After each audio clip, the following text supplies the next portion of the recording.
कुरान मजीद की मसनून दुआएं, रहमतों का ख़ज़ाना। अल्हम्दुलिल्लाह, नहमदा वाओ नस्ली अला रसूला अल करीम, अम्मा बाद। मुहतरम हाज़रीन किराम, कुरान मजीद अल्लाह ताला की तरफ से नाज़िल होने वाली वो आखिरी किताब है जो न सिर्फ हिदायत का सरचश्मा है बल्कि हमारे हर लम्हे का रहनुमा भी है। कुरान मजीद के अंदर अल्लाह ताला ने हमें ज़िंदगी के हर मौका और हर हालत के लिए दुआएं सिखाई हैं। ये दुआएं दरहकीकत अल्लाह ताला के हुज़ूर इल्तिजा और बंदगी का बेहतरीन तरीक़ा हैं। ये वो कलमात हैं जो खुद अल्लाह ने अपने बंदों को सिखाए ताकि वो उनके ज़रिए उसके करीब हो सकें, इससे मांग सकें और अपनी दुआओं को कबूल करवा सकें। कुरान मजीद की मसनून दुआओं की अहमियत। अल्लाह ताला कुरान पाक में इरशाद फरमाता है, अदऊनी अस्तजिब लकुम, सूरत काफ़र 40 से 60। तर्जुमा, तुम मुझसे दुआ करो, मैं तुम्हारी दुआ कबूल करूँगा। ये अल्लाह ताला का अपने बंदों से वादा है और कुरान मजीद की दुआएं वही अल्फाज हैं जिनके ज़रिए हम अल्लाह से अपनी हाजात मांगते हैं। कुरान पाक की मशहूर और मकबूल दुआएं। आइए चंद अहम और मसनून कुरानी दुआएं आपके सामने रखते हैं जो हर मुसलमान को याद होनी चाहिए और अपनी ज़िंदगी का हिस्सा बनानी चाहिए। 1 रबना आतना फ़ी अलदनिया हसना, रबना आतीना फ़ी अलदुना हसदीन त्विफ़ी अलाख़ते हसदीन त्विक़ीना अज़ाबिल अलनार। सूरत अल-बक़रा 2 से 201। तर्जुमा, ए हमारे रब, हमें दुनिया में भलाई अता फरमा और आखिरत में भलाई अता फरमा और हमें दोज़ख के अज़ाब से बचा। ये दुआ दुनिया व आखिरत दोनों की भलाइयों के हुसूल और जहन्नम से निजात के लिए बेहतरीन है।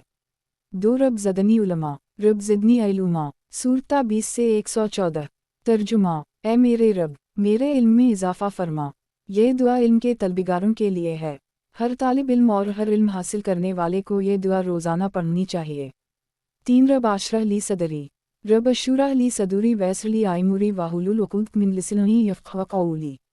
सूरत रात के 8:25 -28। तर्जुमा, ए मेरे रब, मेरे लिए मेरा सीना खोल दे और मेरे लिए मेरा काम आसान फरमा दे और मेरी ज़बान की गिरह खोल दे ताकि लोग मेरी बात समझ सकें। ये हज़रत मूसा अलैहिस्सलाम की दुआ है। इम्तिहान, तकरीर, मुलाकात या किसी मुश्किल काम से पहले ये दुआ ज़रूर पढ़ें।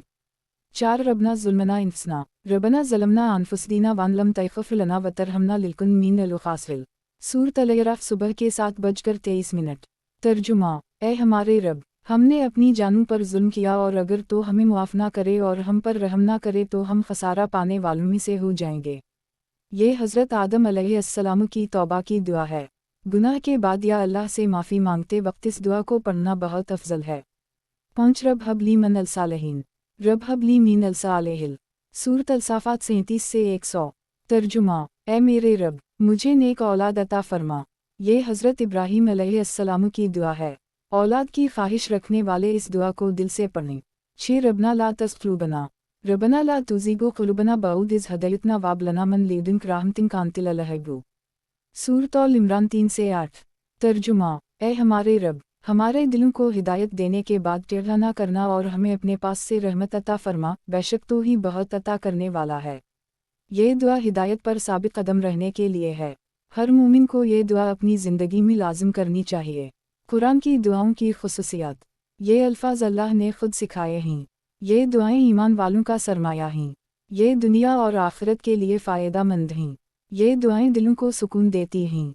उनके ज़रिए इंसान अल्लाह के करीब होता है। मसनून दुआओं को ज़िंदगी का हिस्सा कैसे बनाएं? रोज़ाना नमाज के बाद उनका जिक्र करें। दुआ मांगते वक्त इन अल्फाज का इस्तेमाल करें। बच्चों को याद करवाएं और उनकी फजीलत बताएं। उनको समझकर दिल से मांगें। अपने मुआमलात में इन्हीं पढ़ना मामूल बना लें। दुआओं की कबूलियत के सुनहरे उसूल।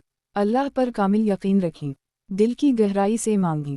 गुनाहों से तौबा करें। सब्र और यकीन के साथ दुआ करें। हलाल रिज़्क़ का एहतिमाम करें। नतीजा, मुहतरम सामीन, कुरान पाक की दुआएं अल्लाह ताला की तरफ से हमारे लिए अजीम तोहफ़ा हैं। ये महज अल्फाज नहीं बल्कि अल्लाह के क़रब का ज़रिया हैं। जो इन दुआओं को अपनी ज़िंदगी का हिस्सा बनाता है, इसकी दुनिया और आखिरत सुनूर जाती है। हम सबको चाहिए कि हम कुरान की दुआएं याद करें, समझकर पढ़ें और अपनी दुआ की फ़हरिस्त में इन्हीं शामिल करें। अल्लाह ताला हमें कुरान की दुआओं के ज़रिए अपनी रहमतों और बरकतों से नवाज़े। आमीन या रब्बल आलमीन। वाओ आखिर दुआना अन अलहमद लला रब्बल आलमीन।